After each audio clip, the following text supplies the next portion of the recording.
इतिहास यानी भूतकाल की बात, प्राचीन बात और प्राचीन बात, और जितना पीछे हम जाएं इतिहास का काल उतना ही लंबा हो जाता है। इसको हम पढ़ते क्यों हैं, ये आज का हमारा विषय नहीं है, लेकिन सबको जानकारी के लिए पढ़ते इसलिए हैं कि भूतकाल से हमारा भविष्य बनता है। भूतकाल हमें वह समय और वह दिशा देने में मदद करती है जिसे हम विकास कहते हैं। तो भूत का अध्ययन वर्तमान और भविष्य के लिए अत्यावश्यक है, इसलिए एक पंक्ति में हम इतिहास पढ़ते हैं। अब इतिहास की जानकारी जो पूर्व की है वो हमें कहाँ से मिलती हैं, क्या स्रोत हैं, कहाँ से हम जान पाते हैं कि कहाँ पर क्या हो रहा था, क्यों हो रहा था, कैसे हो रहा था, आदि आदि। वर्तमान परिप्रेक्ष्य यदि बात करें तो हमारे पास बहुत से ऐसे स्रोत हैं जिससे गत 100 साल की 150 साल की जानकारियाँ मिल जाती हैं। नेट है जो अपार भंडार है, उसके अलावा अन्य बहुत सारी ऐसी सुविधाएं हैं जिसके माध्यम से हम पूर्व के इतिहास को, गत 100 वर्षों के इतिहास को बहुत बेहतर तरीके से समझ सकते हैं। फोटोग्राफी इसमें एक बहुत अहम हिस्सा है, मीडिया एक उसमें बहुत अहम हिस्सा है। लेकिन यदि और पूर्व की बात करें जो वास्तव में प्रागैतिहासिक काल की हो या प्राचीन भारत की हो, प्राचीन विश्व की हो या मध्यकाल तक की भी हो, तो दिक्कतें सामने खड़ी होती हैं। लेकिन इतिहास तो है और इतिहास बनाना है। इतिहास का लेखन, पूर्व इतिहास का लेखन करना है और ये सुनिश्चित करना है कि जो हम इतिहास लिख रहे हैं, हमारे इतिहासकार, वह सही है। आखिर वो किन किन स्रोतों के माध्यम से सुनिश्चित करते हैं कि उनके द्वारा लिखा गया इतिहास, उनके द्वारा लिखे गए पन्ने, इतिहास के पन्ने सच्चाइयों को, उस काल की सच्चाइयों को सही रूप में प्रदर्शित करते हैं। मूल रूप से प्राचीन काल के इतिहास को, मध्यकाल के इतिहास को जानने के लिए दो तरीके के स्रोत, दो तरीके के सोर्स होते हैं। एक तो है पुरातात्विक, जिसको हम कहते हैं, जिसके और कई विभाग हैं, कई भाग हैं, जिसमें भवन आदि आते हैं, मंदिर, भवन, खंडहर और इस तरह की वास्तु निर्माण की चीज़ें, जिससे हमको भौतिक रूप से दिखाई देता है कि उस समय के लोग क्या बनाते थे, कैसे बनाते थे, और उसकी बनावट, आकार आदि से जान सकते थे कि वे कितने भिज्ञ थे अपने क्षेत्र में, कितने कुशल थे, आदि आदि।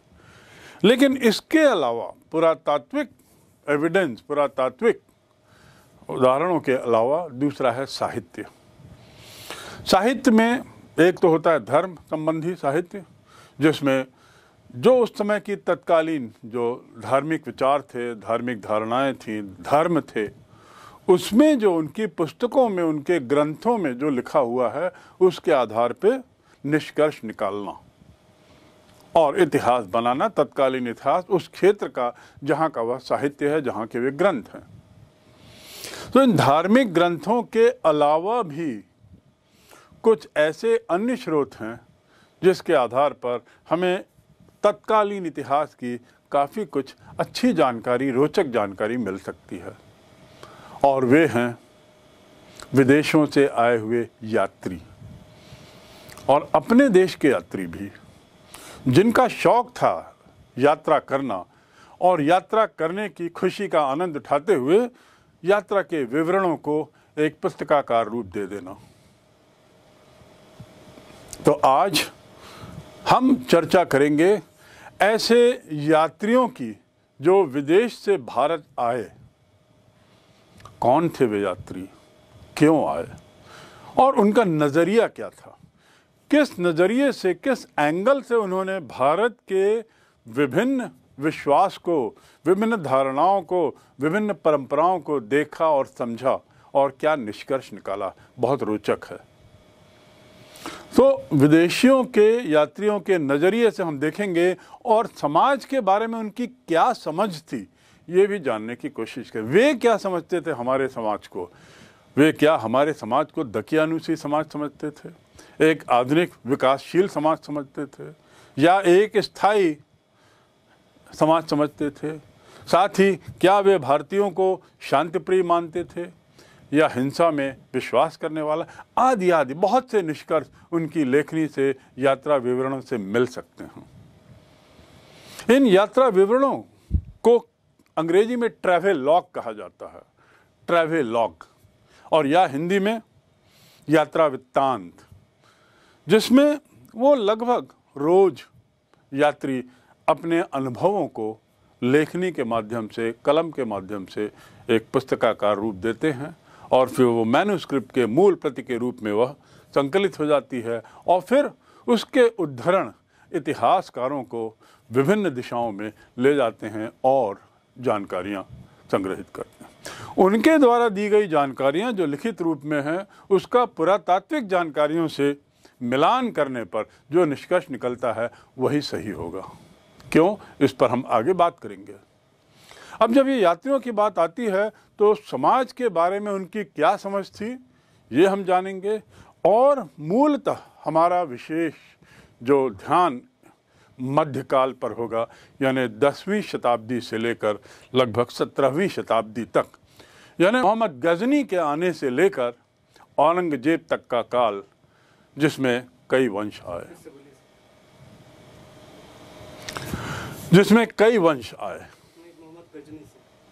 इसमें औरंगजेब नहीं, फिर से यार हम जानने की कोशिश करेंगे और जानेंगे कि 10वीं शताब्दी से 17वीं शताब्दी के बीच मोहम्मद गजनी के प्रारंभ से लेकर औरंगजेब तक का देश कैसा था, उसकी संरचना कैसी थी, उनके अपने विश्वास क्या थे, उनके अपनी विशेषताएं क्या थीं, आदि आदि।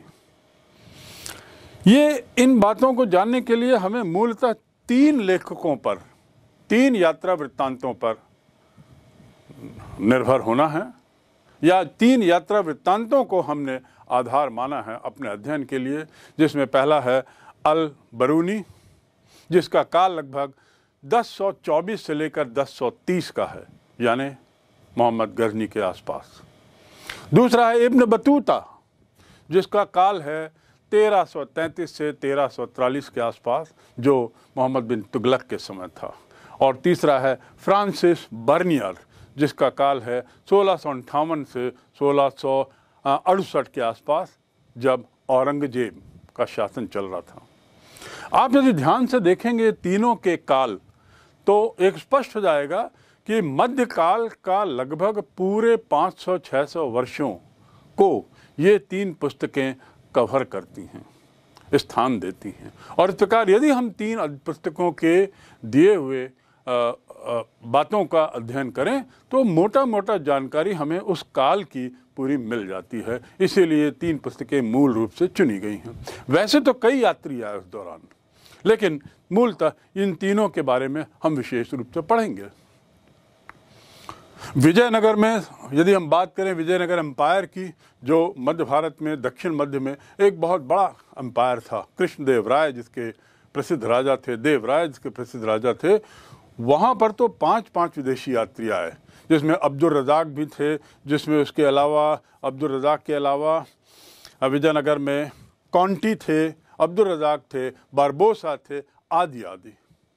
लेकिन और इन लोगों ने तत्कालीन विजयनगर एम्पायर के बारे में लिखा है, लेकिन हम विजयनगर के बारे में केवल ना जाने, इसलिए हमने इसको आज के इस विषय से अलग रखा है। इन पुस्तकों में मूल रूप से जो अल बरूनी, इब्न बतूता या बर्नियर की पुस्तक है, ये यात्रा वृत्तांत है।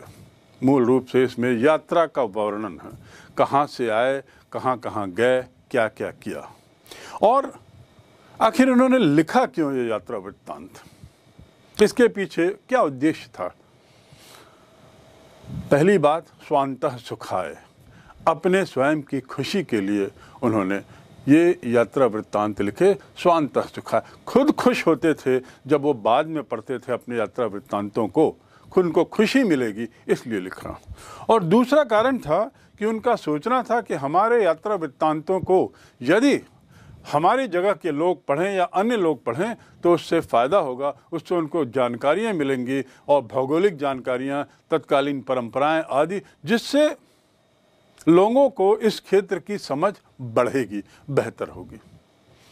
और शायद इन दो देशों के बीच के तारतम्य में विकास होगा। उदाहरण के लिए मार्को पोलो जब इस दिशा में आया और मार्को पोलो ने जब यात्रा वृत्तांत लिखा एशिया का, उस यात्रा वृत्तांत का परिणाम ये था कि पश्चिमी जगत ने उसके यात्रा वर्णनों को पढ़कर पहली बार यहाँ की जो संपदा है, यहाँ का जो गौरव है उसके बारे में जाना। और उसी के बाद मार्को पोलो के आने के बाद ही पश्चिम और पूर्व एक दूसरे के निकट आए।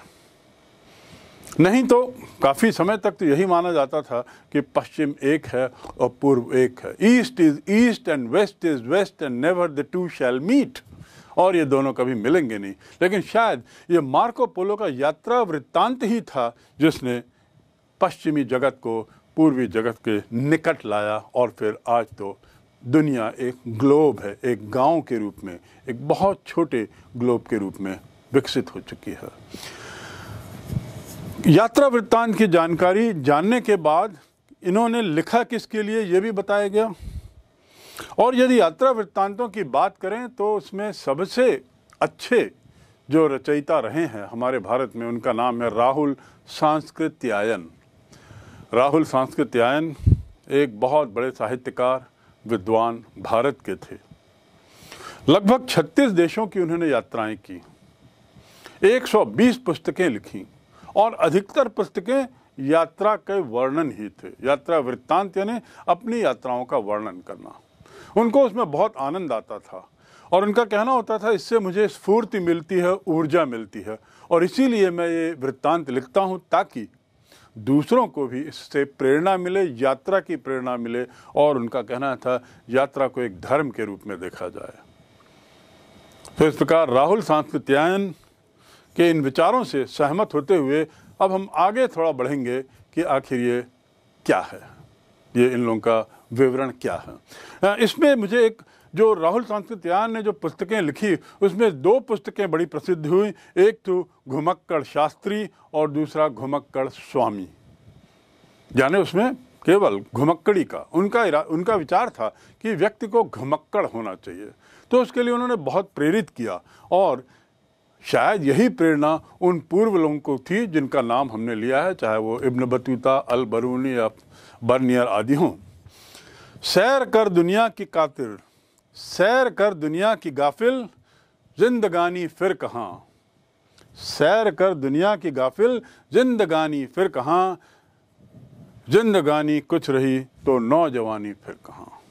तो इस प्रकार घूमना एक बहुत अहम पैशन माना गया, और उसी पैशन को लेकर ये पूर्व के यात्रियों ने संभवतः भारत की ओर मुखातिर हुए और भारत घूमा और उसका विवरण लिखा। हम किनकी किताबें पढ़कर इतिहास जानने जा रहे हैं मध्यकाल का, ये हमने जाना। हमने ये भी जाना कि आखिर ये इतिहास, ये जो यात्री वृत्तांत जिन्होंने लिखा है उसके पीछे उनका उद्देश्य क्या था। लेकिन ये सब जानने के साथ हमारे लिए जानना ज़रूरी है कि आखिर इनका बैकग्राउंड क्या था, ये कहाँ से आए, क्यों आए, और कैसे इनका ताल्लुक भारत से पड़ा, तत्कालीन हिंदुस्तान से पड़ा। और ये जानना इसलिए ज़रूरी है क्योंकि उनका बैकग्राउंड जो है वह उनकी लेखनी में निश्चित रूप से परिलक्षित तो होगा ही। तो सबसे पहले यदि हम बात करें तो इन सब के आने के उद्देश्य अलग अलग थे। कोई किसी काम से आया था, कोई किसी अन्य कारण से आया था। उदाहरण के लिए यदि हम निकितिन जो एक बहुत प्रसिद्ध जिसने विवरण लिखा है, वो एक घोड़े का व्यापारी था और इस तरह व्यापार से उसका ताल्लुकात था। तो निश्चित रूप से वह व्यापारिक क्षेत्रों में जाता रहा होगा, ज़्यादा घोड़ों और जानवरों से संबंधित उसके विवरण ज़्यादा आधिकारिक होंगे। निकितिन के बाद बर्नियर जिसने औरंगजेब के काल में लिखा है, वो बर्नियर चिकित्सक था, तो उसका बैकग्राउंड एक चिकित्सक होने के नाते उसकी लेखनी में वो परिलक्षित होता है।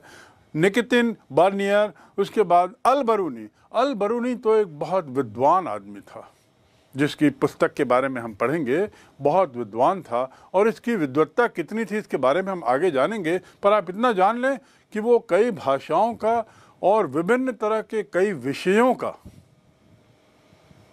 ज्ञाता था। तो एक विद्वान की कलम एक अलग तरीके से चलती है, उनके विचारों का जो वो होता है, जो विचारों का प्रवाह, वो भी एक अलग तरीके का होता है। ट्रेवर्नियर वो एक जौहरी था, तो ट्रेवर्नियर जौहरी का, उसको जो जौहरी होने के नाते उसने गोलकुंडा, जो जहाँ पे बहुत सारे ज्वेल्स मिलते थे, उसकी कई बार यात्रा की।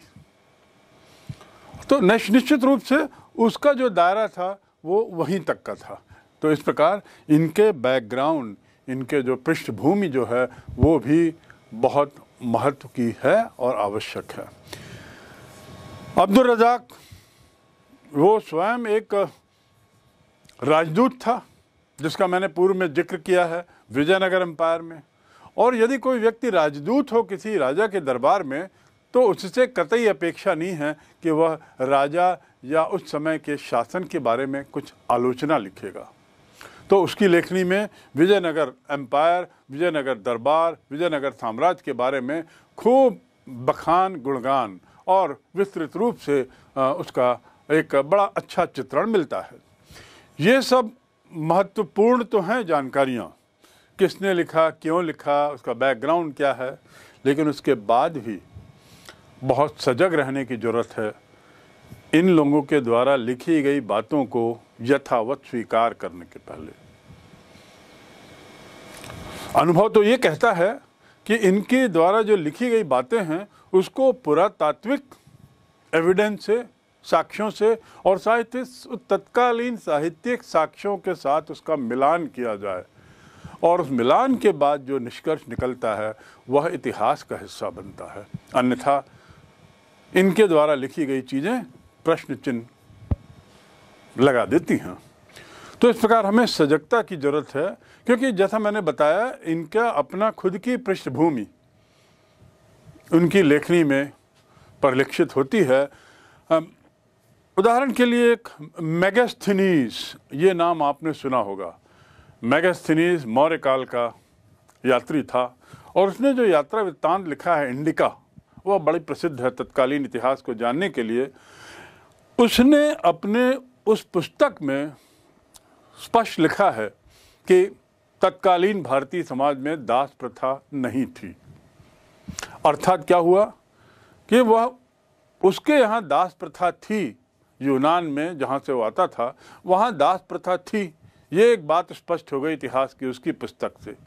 लेकिन जब उसने लिखा है कि उस कालीन में भारत में दास प्रथा नहीं थी, तो यह बात एक प्रश्न चिन्ह खड़ा कर देती है, क्योंकि कौटिल्य की अर्थशास्त्र और मनुस्मृति, इसमें तो दासों के वर्ग का वर्णन हुआ है।